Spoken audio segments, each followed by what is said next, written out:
Assalamualaikum warahmatullahi wabarakatuh. Kami dari kelompok 2 yang beranggotakan Ika Wahyuningsih, Adia Putriyani, Putri Deviani, Dina Sri Mulyani, Wasilatul Farhania, serta Reza Ghazali. Kami akan menyampaikan hasil diskusi dari kelompok kami tentang konsep dan aktivitas pasar modal. Langsung ke materi pertama, yaitu tentang kelembagaan. Di dalam pasar modal terdapat beberapa lembaga. Salah satunya yang pertama yaitu Otoritas Jasa Keuangan atau OJK. Yang kedua, Bursa Efek. Yang ketiga, Lembaga Clearing dan Penjaminan. Keempat, Lembaga Penyimpanan dan Penyelesaian. Kelima, Penyelenggara perdagangan surat utang negara di luar Bursa Efek. Selanjutnya, karakteristik. Modal yang didagangkan dalam pasar modal merupakan modal yang bila diukur dari waktunya merupakan modal jangka panjang. Oleh karena itu, bagi emiten sangat menguntungkan mengingat masa pengembangannya relatif panjang, baik yang bersifat kepemilikan maupun yang bersifat obligasi. Khusus untuk pasar modal, bersifat kepemilikan jangka waktunya sampai perusahaan dibubarkan. Namun, bagi pemilik saham dapat pula menjualkannya kepada pihak lain apabila membutuhkan dana atau sudah tidak ingin lagi menjadi pemegang saham pada perusahaan yang bersangkutan.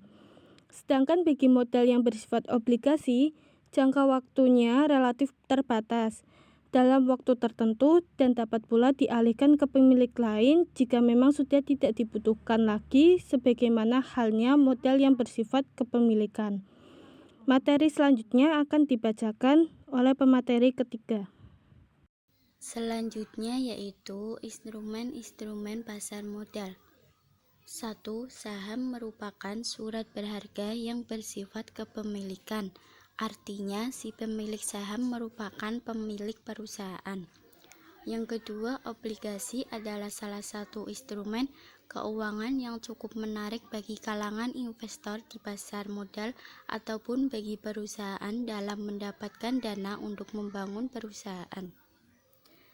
Yang ketiga, reksadana adalah sertifikat yang menjelaskan bahwa pemikirannya menitipkan uang kepada pengelola reksadana untuk digunakan sebagai modal berinvestasi. Yang keempat yaitu waran, adalah hak untuk membeli saham biasa pada waktu dan harga yang sudah ditentukan.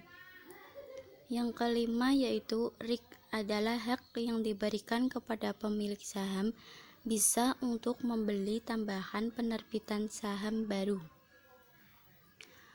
Materi selanjutnya akan dibacakan oleh pemateri berikutnya. Peran pemerintah sebagai regulator secara umum. Peran pemerintah sebagai regulator yang memiliki kewenangan pada atribusi dan delegasi pembuatan aturan sebagai wujud penerapan perlindungan untuk menjaga ketertiban, keamanan, dan memberi efek jera atau sanksi kepada pelanggannya. Wujud implementasi yang dilakukan dibuat dalam aturan tertulis yang bernama undang-undang atau peraturan. Penguasaan negara sebagaimana dirumuskan pasal 33 ayat 3 UUD 1945 mengandung makna kewenangan mengatur atau sebagai regulator dan mengurus atau operator terhadap sumber daya alam. Sebelum amandemen UUD Negara Republik Indonesia 1945, kedua kewenangan tersebut wajib dijalankan oleh pemerintah. Pada dasarnya tidak dapat diserahkan kepada pihak ketiga atau swasta. Namun setelah dilakukan amandemen terhadap Undang-Undang Dasar 1945, kewenangan mengatur atau sebagai regulator tetap berada di tangan pemerintah sebagai pengemban kata negara yang memiliki kedaulatan yang merupakan karakter stat.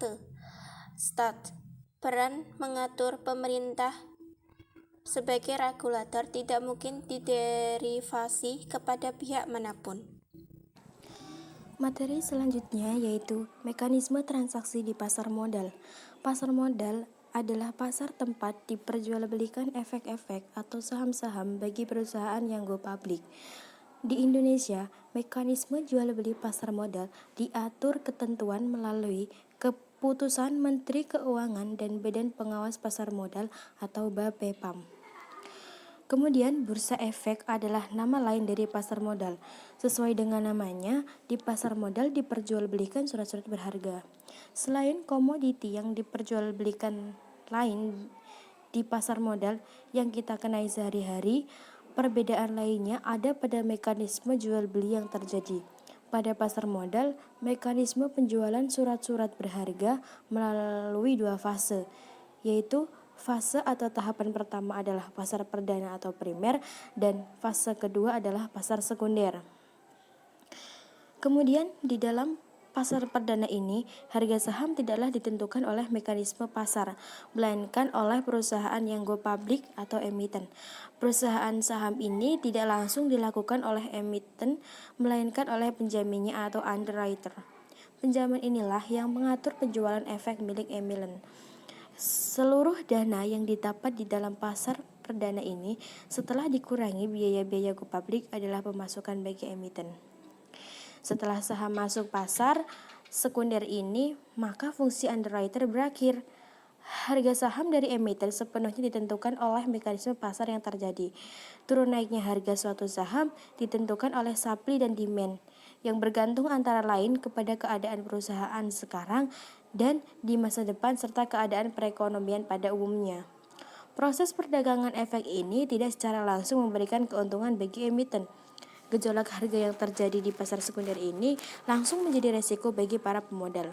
Apabila terjadi keuntungan di mana terjadi selisih lebih antara pembelian dan penjualan efek atau capital gain, maka keuntungan tersebut termasuk kantong investor, tidak masuk ke dalam kas emiten. Begitu juga jika terjadi penurunan harga. Jika dilihat secara garis besar, maka ada 3 tahapan yang harus dilalui oleh sebuah perusahaan untuk mendapatkan emisinya di pasar modal, yaitu fase permohonan izin go public, fase pasar perdana, dan fase pasar sekunder. Terima kasih. Yang F adalah go public. Pengertian go public menurut Dr. Andes Peter Salim, go public adalah penawaran saham atau obligasi untuk dijual kepada umum untuk pertama kalinya.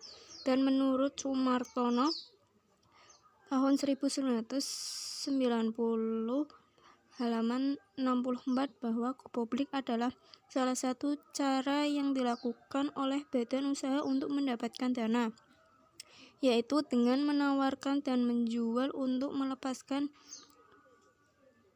hak ke atas saham dengan pembayaran. Badan usaha bisa go public dengan menjual saham baru yang berasal dari modal dasar maupun dari saham lama yang berasal dari modal yang telah disetorkan.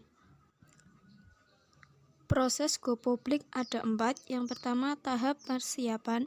Kedua, tahap pemasaran. Yang ketiga, tahap penawaran umum. Yang keempat, tahap perdagangan di pasar sekunder. Keutamaan go public. Yang pertama, kemudahan meningkatkan modal di masa mendatang. Yang kedua, meningkatkan likuiditas bagi pemegang saham. Yang ketiga, nilai pasar perusahaan diketahui. Yang keempat, meningkatkan pandangan masyarakat umum terhadap perusahaan. Yang kelima, pemegang saham cenderung menjadi konsumen yang setia terhadap produk perusahaan karena adanya rasa ikut memiliki perusahaan. Yang keenam, perusahaan publik menikmati secara cuma-cuma promosi melalui media massa. Kerugian go public. Yang pertama, biaya laporan yang meningkat. Kedua, pengungkapan. Yang ketiga, ketakutan untuk diambil alih. Yang keempat, proses go public mengorbankan tenaga dan mengorbankan waktu. Sekian dan terima kasih dari kelompok kami. Kami memohon maaf apabila dalam penyampaian materi masih terdapat kekurangan dan kesalahan dalam penyampaiannya.